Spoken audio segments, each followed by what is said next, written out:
Massefylde eller densitet er forholdet mellem et legemes masse og dets rumfang. Enheden for densiteten er således gram per kubikcentimeter. Forskellige væsker og genstande har forskellig massefylde. Dette illustreres her ved, at olien lægger sig oven på vandet. Massefylden for olie er nemlig mindre end massefylden for vand.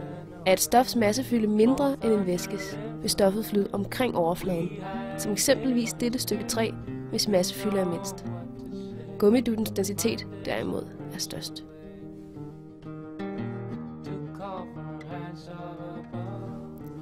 Vil man udregne et stofs massefylde, skal man bruge denne formel. Rho er densiteten, m er betegnelsen for massen, og v er rumfanget eller volumen. Formålet med dette forsøg er at bestemme densiteten af sprit og vand.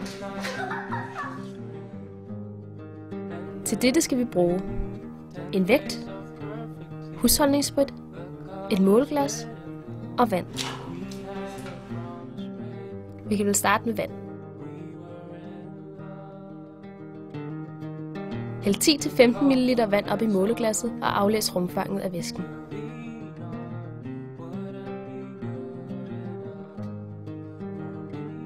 Bestem herefter massen af måleglasset med vand.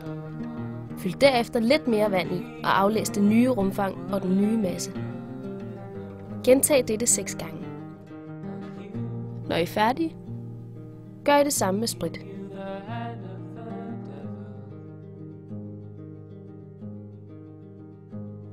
Vi skal nu illustrere resultaterne ved hjælp af Excel.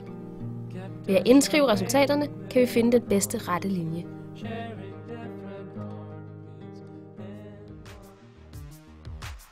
Resultaterne indskrives i et skema i Excel. Derefter markeres det hele, og der trykkes på fanen Indsæt og dernæst Diagram. Der vælges et XY-punktsdiagram.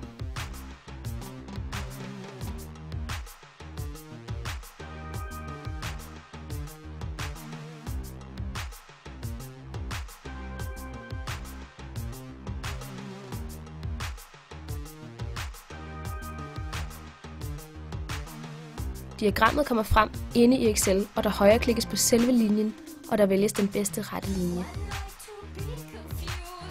Derefter kommer der i hjørnet til at stå den bedste rette linje, der derefter indskrives i rapporten.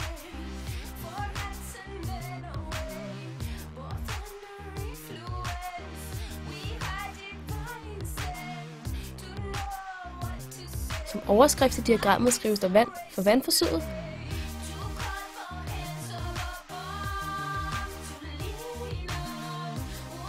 og der skrives sprit i diagrammet for sprit.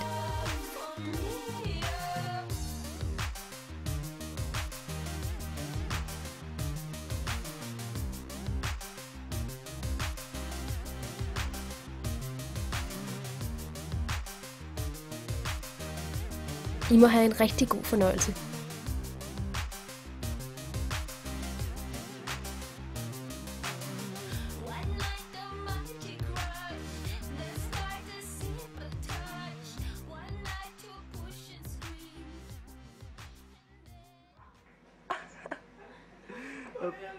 Bedre end forventet.